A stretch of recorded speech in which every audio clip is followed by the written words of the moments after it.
at the summarization of how I understand the job or this job.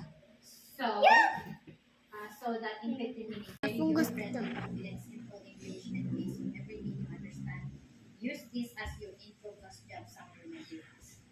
Your sprint friendly confidence. Hi, I'm Shane. Thank you so much for inviting me. I'm excited about notions, sheets, email, characters, and anything else. I'm not someone who needs a lot of hand-holding. I like checking what needs to be done, updating the system every week. So that means pulling numbers from Driftify, Smartly, Kit, or Kajabi, putting them in Notion so you have one clean place to check. No. Pulling numbers from Driftify, tracking events, sign up, and who accepted the invites.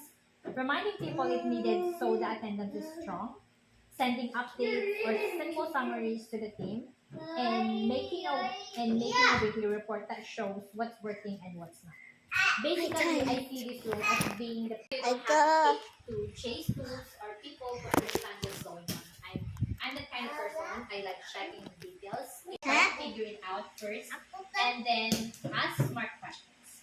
I'm excited about the role this before. I'm excited about a role like this because I enjoy doing the small day-to-day things that makes support your team and grow your team.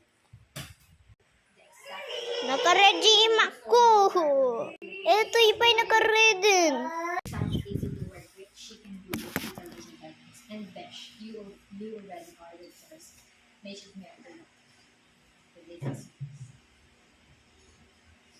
Okay, so hi, I'm Shane. Thank you so much for inviting me. I'm excited to learn more about the role. So just a little about me. I'm a virtual assistant who loves keeping things organized behind the scenes. Most of the work I've done is really about helping businesses stay on top of their tasks, tracking what's happening, and making sure nothing gets forgotten. In those, I need help with I'm this. not someone who needs a lot of hand-holding. I like checking what needs to be done, updating the system, and following up before things fall behind. From what I understand about this job, it's a lot about making sure your marketing runs smoothly every week. So that means pulling numbers or simple summaries to the team